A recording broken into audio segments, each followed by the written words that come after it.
Jai Hind students, welcome to my physics classes.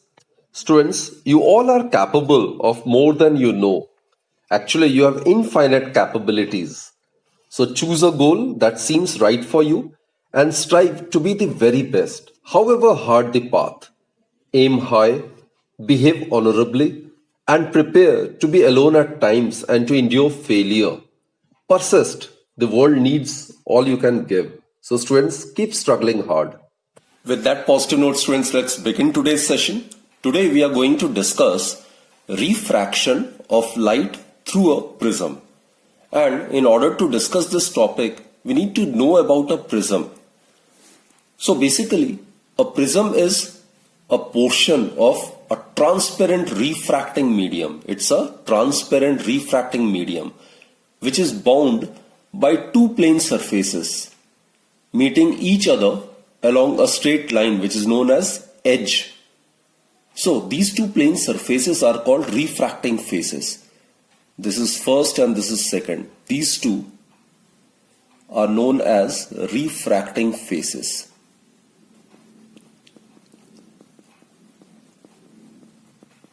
These are the refracting faces. So light will be incident at one of the face and it will emerge out from the other refracting face. Right? And the line along which these two faces meet, it is known as the edge, or rather refracting edge. So this is known as refracting edge. So this is the refracting edge of the prism and these two are the refracting faces, right? And the angle between these two refracting faces is known as angle of prism. And it is usually denoted by capital letter A.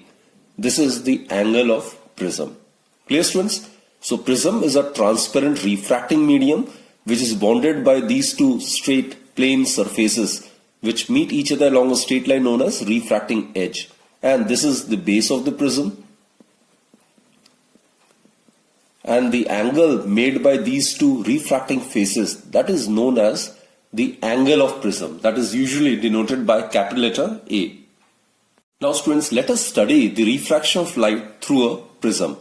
I have drawn only the front face of the prism, right? A, B, C. This is the face which I have drawn over here. Consider a ray of light PQ to be incident at this point. Suppose this is the incident ray. This is the incident ray. PQ to be incident on the face AB of the prism. Now, in order to show the deviation of light, we need to draw a normal over here. Normal means any imaginary line perpendicular to the surface and it has to be represented by dotted lines. So this is the normal. Students, the angle which the incident ray makes with the normal, that is known as angle of incidence, isn't it? Now here, the ray is traveling from rarer medium, say air, to glass, denser medium. Therefore, the ray will bend towards the normal, isn't it? So it will bend like this. It will bend towards the normal. So this is the refracted ray. Suppose QR, it represents refracted ray. And the angle which this refracted ray makes with this normal is the angle of refraction at face AB. Suppose let us represent it by R1. Here again students, the ray will suffer bending of light, that is it will suffer refraction as it is traveling from denser medium to rarer medium. So in order to show the bending of light at point R, we need to draw a normal over here, right? So let's draw the normal over here. This is the normal.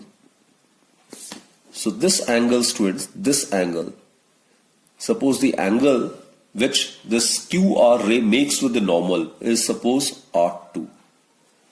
Now here the ray is traveling from denser to rarer medium. So definitely it will bend away from the normal, right? So it will bend away from the normal. This is the emergent ray. So suppose RS denotes the emergent ray.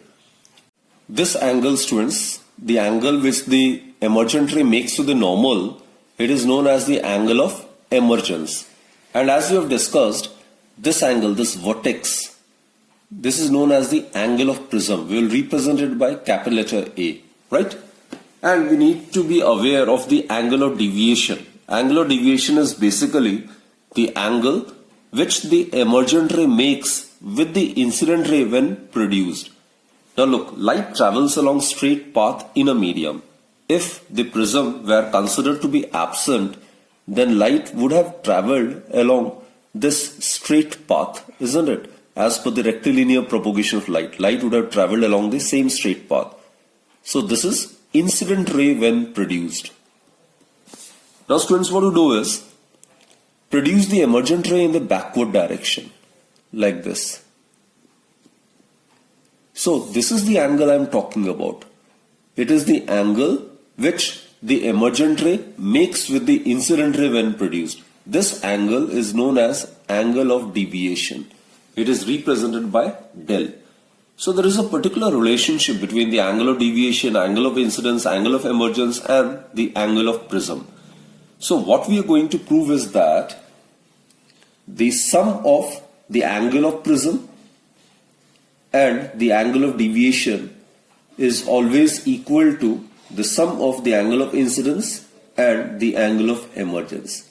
So this is the relationship between A, del, I and E which we are going to prove, right? Now students, let us consider this enlarged diagram, right? PQ, this is PQ, it's the incident ray. QR, it is the refracted ray, and RS, this is the emergent ray. The angle which the incident ray makes with the normal, these are the two normals, N1 and N2, at the two refracting faces, A, B and AC, right? And this is the angle of prism, that is A. Now students, the angle which the incident ray makes with the normal, that is known as angle of incidence, this is I. The angle which this refracted ray makes with the normal, this is angle of refraction, suppose it is R1. This is the refracted ray, the angle which it makes with this normal, it's considered to be R2. And students, the angle which this emergent ray makes with the normal, this is known as the angle of emergence, represented by E. Now PQ, when it is produced, it will meet with the emergent ray when produced in the backward direction, right? Suppose this point is T.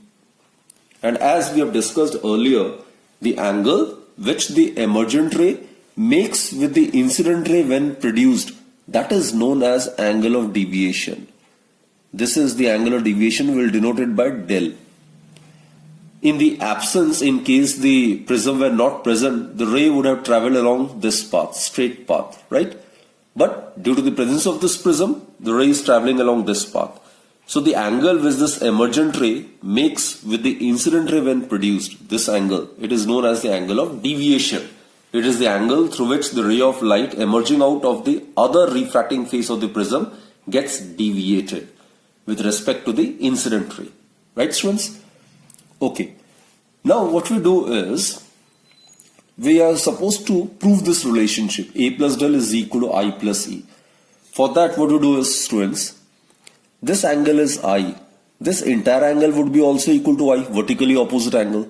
So this angle is R1. So the remaining angle would be naturally I minus R1. It's clear? Similarly here, students, this angle is E. So this entire angle would be also E, being vertically opposite angle. This is E, this will be also E, vertically opposite angle. Now, this angle is E, angle of emergence, and out of this angle is R2. So the remaining angle would be E minus R2. Clear, students? Now consider triangle TQR. Let us consider triangle TQR.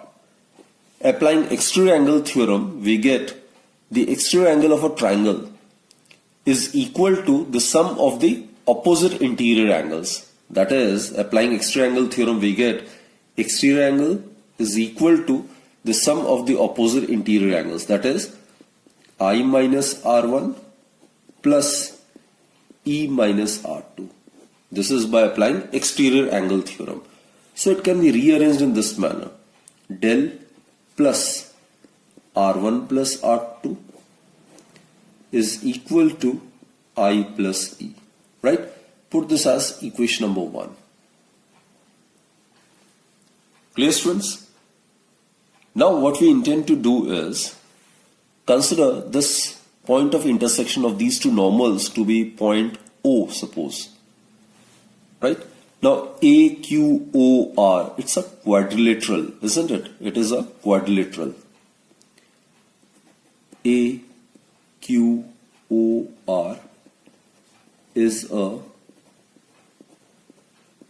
quadrilateral, and the sum of the four angles of a quadrilateral is 360 degree. Now students, this is a normal, so this angle is 90 degree. This angle is also 90 degree. So sum of the opposite angles of a quadrilateral is 180 degree. So actually this is a cyclic quadrilateral. So the sum of the other two angles of this quadrilateral must be also 180 degree. So suppose this angle is 1. Let us consider this to be angle 1. Therefore, angle A plus angle 1 must be equal to 180 degree, isn't it?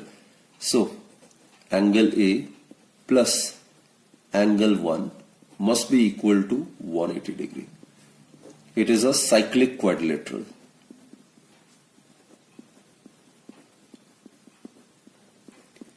In a cyclic quadrilateral, the sum of the opposite angles is 180 degree. Now look, again I will explain.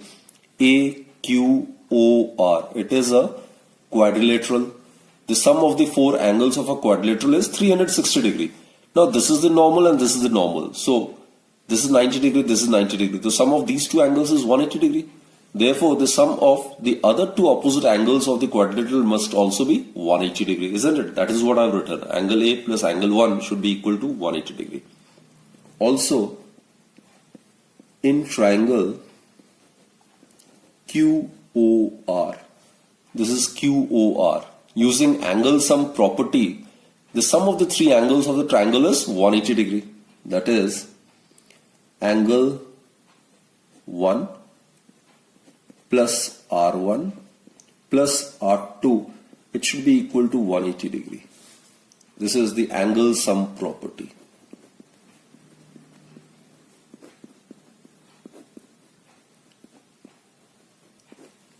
Therefore, considering these two equations, this is equation 2 and let us consider this to be equation 3.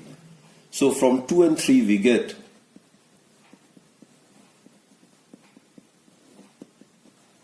right hand side are equal, therefore we can equate the left hand side. So A plus angle 1 is equal to angle 1 plus R1 plus R2. That is, angle A is equal to R1 plus R2. So this is again a very, very important result. The angle of prism, it's equal to the sum of R1 and R2, right? The sum of R1 and R2. Put this as equation 4. Now from first and fourth, you can substitute the value of R1 plus R2 as A. So from 1 and 4 we get, from 1 and 4 we get del plus, in place of R1 plus R2 we can write A, which is the angle of prism, is equal to I plus E, right? So this is, students, a very, very important relationship. So we conclude that whenever the refraction of light takes place through a prism, then the sum of the angular deviation and the angle of prism is numerically equal to the sum of the angle of incidence and the angle of emergence. Students, we have discussed that the deviation produced in the path of the light passing through a prism, it depends upon the nature of material of the prism, it depends upon the angle of the prism, and also, students, it depends upon the angle of incidence, isn't it? A plus del is equal to I plus E. So now what we are going to do is, we are going to prove the expression for the refractive index of a given prism. And the refractive index of the material of a prism is given by sine A plus del m by 2 divided by sine A by 2. Here A, as we are aware, it's the angle of prism. Del m, del is the angle of deviation. Del m is the minimum deviation angle. Del m, I again repeat, students, it is the angle of deviation which is minimum. And in order to understand the minimum deviation angle, we need to study graphically the variation between the angle of incidence and the angle of deviation, right? This is an activity which you can yourself perform as well. Now students, it is observed that, it is experimentally verified that if the angle of incidence is gradually increased, then it is found that the angle of deviation, it first decreases. So when the angle of incidence is increased, the angle of deviation first decreases. Then what happens is the angle of deviation corresponding to a particular angle of incidence attains a minimum value, right? And then it again starts increasing with the further increase in the angle of incidence. So the graph obtained between the angle of deviation and the angle of incidence is somewhat like this. So again I repeat students, initially when the angle of incidence is increased, it is found that the angle of deviation decreases. And for a particular angle of incidence, this is the particular value of angle of incidence, the angle of deviation, it attains minimum value. This is the minimum deviation angle, right? And if the angle of incidence is increased beyond this, then it is found that the angle of deviation starts increasing, right? So when the angle of deviation is minimum, students, then the prism is said to be in the minimum deviation position. And a prism can deviate the incident ray through the same angle del for two different values I1 and I2 of the angle of incidence. I'll show you with the help of diagram. Suppose this is a particular value of angle of deviation. So this is a particular value of angle of deviation. And it can have angle of deviation del for two different values of angle of incidences. And these two values of angle of incidences are, suppose this is I1 and let us consider this to be I2. So what we have discussed is a prism can deviate the incident ray through the same angle del for two different values of angle of incidences, that is I1 and I2, right? But when it is placed in the minimum deviation position, there is only one angle of incidence corresponding to which the deviation angle is minimum. Is it clear, students? So when it is placed in the minimum deviation position, there is only one angle of incidence corresponding to the angle of minimum deviation. Corresponding to del m, there is one unique value of angle of incidence, right? So actually, in other words, we can say that there is only one angle of incidence for which the angle of deviation is minimum. So graphically, we need to find out the value of del m, right? Draw the ray diagram of path of light for a given prism for different angles of incidences and then plot a graph between angle of incidence and angle of deviation. Initially, what you will see is, what you will observe is, with the increase in the angle of incidence, the angle of deviation decreases. For a particular unique value of angle of incidence, the angle of deviation attains minimum value. And if further the angle of incidence is increased, the angle of deviation starts increasing. So if you plot a graph between angle of incidence I and angle of deviation del, then the nature of the graph would be like this. So from this graph, obtain the value of del m, which is the minimum deviation angle. Clear, students? So students, del equals to del m corresponds to the minimum deviation position of the prism. At this particular position of the prism is placed symmetrically with respect to the incident ray and the emergent ray. That is, students, if you draw an imaginary line over here, this is an imaginary line, then it will divide it into two equal parts. That is, one half is the mirror image of the other half. It is then the prism is said to be placed symmetrically with respect to the incident ray and the emergent ray. So, condition for the minimum deviation position is the prism must be placed symmetrically, or the prism lies symmetrically.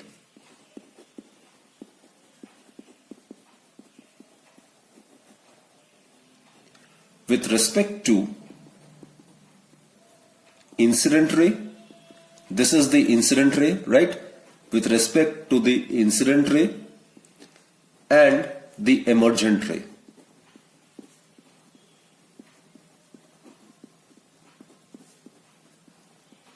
This is the emergent ray. So, whenever the prism lies symmetrically with respect to the incident ray and the emergent ray, then one half must be the mirror image of the other half. In such a scenario, students, this refracted ray, it must be parallel to the base of the prism, right? So, second point is the refracted ray.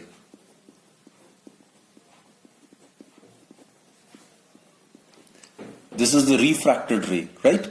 Suppose it is B and it is C. So the refracted ray BC must be parallel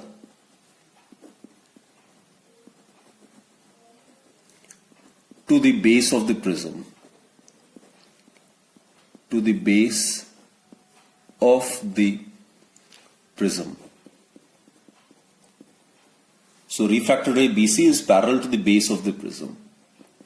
Third, students, it is placed symmetrical. It means that, as I have told you, one half would be the mirror image of the other half. That is feasible only when the angle of incidence is equal to the angle of emergence, right? So angle I is equal to angle E. And eventually it will also follow that this angle, which is considered to be R1, it must be equal to R2. These are the two angles at points B and C with the normal respectively, right? So, fourth point is R1 is equal to R2. So again I repeat, students, in case the prism is in the minimum deviation position, then the following conditions hold valid. The prism actually is placed, or it lies symmetrically with respect to the incident ray and the emergent ray. And from that we conclude that the refracted ray BC must be parallel to the base of the prism. The angle of incidence must be exactly equal to the angle of emergence, and R1 would be equal to R2, right? These all points are valid only when del is equal to del M. So now, students, let's derive this particular expression. What to do is, we know that just now we have proved A plus del is equal to I plus E. And also A is equal to R1 plus R2, isn't it? Now, we know that when the prism is in the minimum deviation position, then just now we have discussed I would be equal to E and R1 would be equal to R2 is equal to R, say. So therefore what we get is, from this equation what we get is A plus, let's substitute del with del M, which is the minimum deviation angle. It would be equal to I plus, E would be equal to I, so it will be I plus I. That is 2I is equal to A plus del M, or I is equal to A plus del M divided by 2. Right, students? Put this as equation number 1. And A is equal to R1 plus R2. So both are equal, and we have considered both to be equal to R. So it will be R plus R, which implies that R would be equal to A by 2. Put this as equation number 2. Now, students, if you apply Snell's law over here, then let's apply Snell's law at point, suppose this point is assumed to be B. Snell's law states that the ratio of the sine of angle of incidence to the sine of angle of refraction is constant. So here sine I divided by sine R1, it is equal to the refractive index of the denser medium with respect to the rarer medium. Here mu is the absolute refractive index of the prism. This is air and this is suppose glass. So it is mu Ga, which may be written as mu only. It is the absolute refractive index of the material of the prism with respect to air, right? So let's substitute the value of I and R over here from equation 1 and 2. Therefore, what we get is mu is equal to sine. In place of I, you can substitute this value. So we'll get A plus del M divided by 2, right? Divided by sine R1. So it will be sine. In place of R1, R1 is equal to R, isn't it? Both are equal. And R is equal to A by 2. So it will be sine A by 2. So this is the formula for the refractive index of the material of the prism. So in order to find out the refractive index of the material of the prism, we need to first find out the value of minimum deviation angle, and that can be found by plotting a graph between the angle of deviation and the angle of incidence. Now let's attempt some numericals, right? First question is, a ray of light is incident normally on one face of a prism of apex angle 30 degree. It is basically the angle of prism. And the refractive index of the material of the prism is given to be √2. We are supposed to find out the angle of deviation for the ray of light. So, a ray of light is incident normally on one face of the prism. So here, the light is incident normally. Let's draw the ray diagram. Without proper ray diagram, this question can't be solved. So this is the ray which is incident normally on this face of the prism. So if the ray is incident normally, then it won't bend. Its path will remain straight, isn't it? And this is the incident ray when produced. In case the prism were not there, then ray would have traveled along the same straight path, right? So this is the incident ray. And because of the fact that it is incident normally on one face, it will remain undeviated. Here, it is incident at this point in an oblique direction. So it will suffer bending of light. So let's draw the normal at the second face. Like this. This is the normal, right? This is the normal. Now students, look, this is 90 degree, this is also 90 degree. This is a triangle. Make use of angle sum property. So sum of the three angles of this triangle must be 180 degree. This is 90, this is 30, 120. So this angle should be 60, isn't it? And this is normal. N dash is normal. So this is 90. So if this angle is 60, this remaining angle would be 30. So this angle is equal to this angle. So this is 30 degree. And at this point, this is angle of incidence, right? And it will refract. It will deviate away from the normal. So a ray of light traveling from denser to rarer medium will bend away from the normal like this. This is the emergent ray. This angle would be the angle of refraction, right? Now at this point, students, let's apply Snell's law. Suppose this is point O. So applying Snell's law at point O, we get applying Snell's law at point O. Snell's law is the sine of ratio of angle of incidence, the sine of angle of incidence divided by the sine of angle of refraction is constant, and this constant is equal to the refractive index of the medium in which angular refraction lies. Suppose this is air and this is glass. So it would be refractive index of air with respect to glass. And this term would be equal to 1 by mu refractive index of glass with respect to air, isn't it? This is as per the principle of reversibility of light. So let's solve it. Let's substitute the value. Angle of incidence is 30 degree. Sine R. R is to be found. It is 1 by refractive index of glass with respect to air, that's given to be √2. So it implies that sine R is equal to √2 into sine 30. Sine 30 is half. √2 by 2. √2 by 2 is, students, 1 by √2, isn't it? So sine R is equal to 1 by √2. 1 by √2 is sine 45 degree, which clearly implies that angle of refraction, that is this angle R, is equal to 45 degree. But here in this question, we are supposed to find the angle of deviation. Deviation angle is the angle which this emergent ray makes with the incident ray when produced. So this is the angle of deviation. Again I repeat, students, angular deviation is the angle which this emergent ray makes with the incident ray when produced. Right? This del is to be found. Now look, students, this is 30 degree. This would be also 30 degree. This is vertically opposite angle, isn't it? So del from the diagram, del is equal to R minus 30 degree. Isn't it? That is, the angle of deviation del, it would be equal to R is found to be 45 degree minus 30 degree. So the angle of deviation for the ray of light is 15 degree. So this was a very, very interesting and very good question, right? So let's proceed to the next question, students.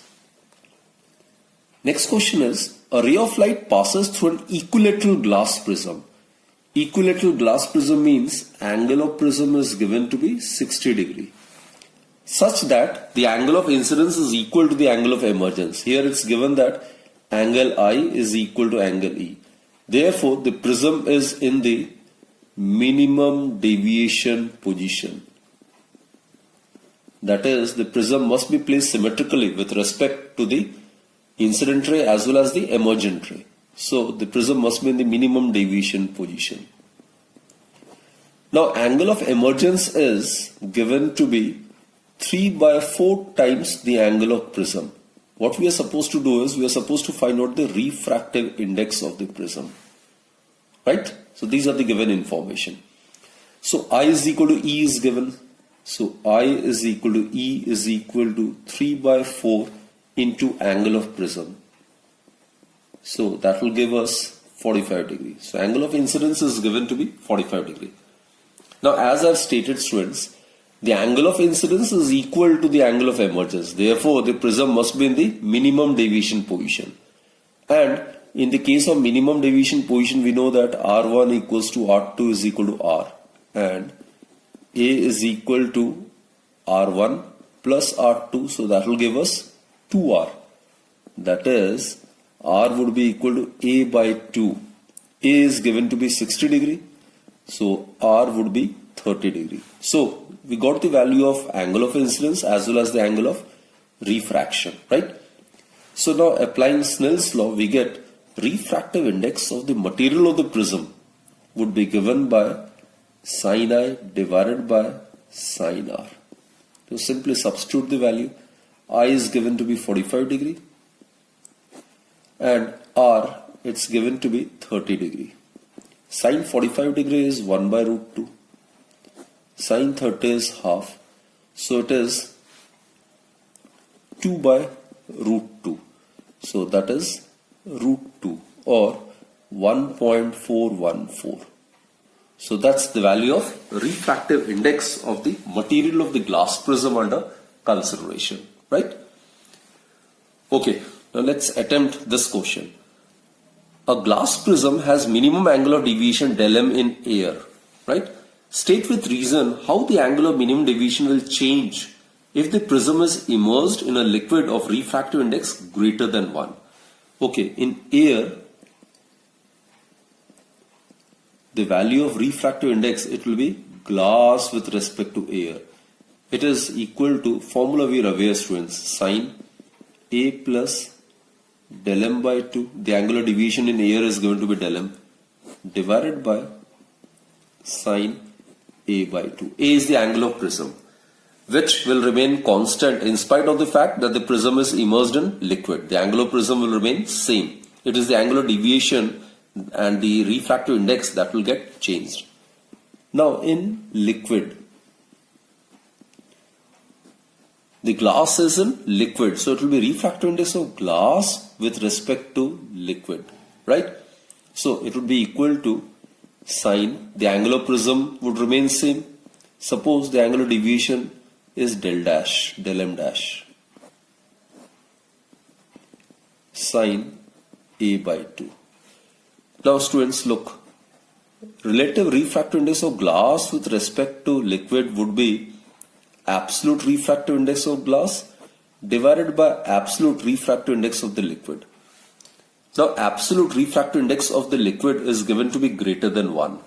Therefore, refractive index of glass with respect to liquid is less than the absolute refractive index of the glass, right? So put this as 1, this as equation number 2. So here mu GL, the refractive index of glass with respect to liquid, is less than the refractive index of glass with respect to air. So what I mean to say is that as the prism is immersed in the liquid, the refractive index decreases. And as the refractive index decreases, the angular deviation must also decrease. Sign of this term, argument, it should also decrease. So numerator decreases means del m should decrease. Therefore, we conclude that del m dash is less than del m. That is, when the prism is immersed in a liquid of refractive index greater than 1, then the angular deviation decreases. That is, angle of deviation decreases on immersing the prism in liquid. That's it for this particular session, students. Hope you have understood all the concepts. So do join me in my next lecture then. And students, don't forget to like, share, comment and subscribe my channel. If you find my videos beneficial to you, then do share the link of my channel with your friends. Thank you for watching my videos.